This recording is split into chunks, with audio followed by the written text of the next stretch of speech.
Mini Mahanadu అనేది కొన్ని సంవత్సరాలుగా మన తెలుగుదేశం పార్టీకి ఆనవాయితీ.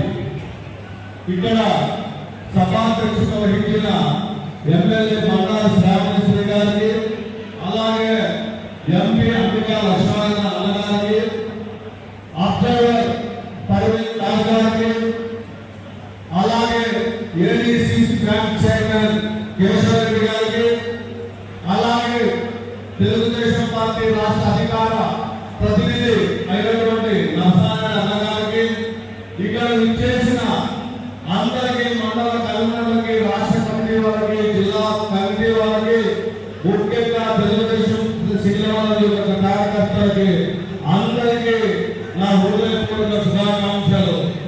మనం ఇందాక అంతా చెప్పినట్టు మనము తెలుగుదేశం పార్టీ అధికారంలోకి వచ్చి 10 నెలలు 11 నెలలు అయింది.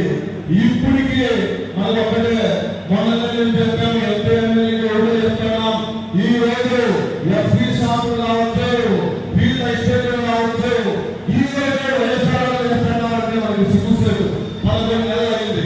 మొన్ననే చెప్పాము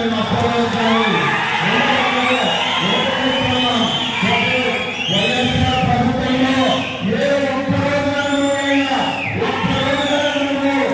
తీసేసినారు. ఈ రోజు 11 నెలలు అవుతుంది. మనం నిన్ననే ఎమ్మెల్యే గారికి ఆల్రెడీ మేము అభ్యర్థులు గారికి చెప్పాం, ఇక్కడ నియోజకవర్గంలో కొన్ని చిన్న చిన్న సమస్యలు ఉన్నాయి అని చెప్పాం. ఒక 10-15 రోజుల్లో ప్రతి గ్రామంలో ఎవరికి నిర్మించారో, ఎవరు పనిచేసినారో ఆ రిపోర్ట్ తీసుకొని చెప్పాము. ఎమ్మెల్యే గారిని అందరికీ న్యాయం చేస్తామని చెప్పినారు. ఇంకా ఎందుకంటే మన సింగనగర్ ప్రజలు గౌరవం ఉంటారు. సింగనగర్ ప్రజలు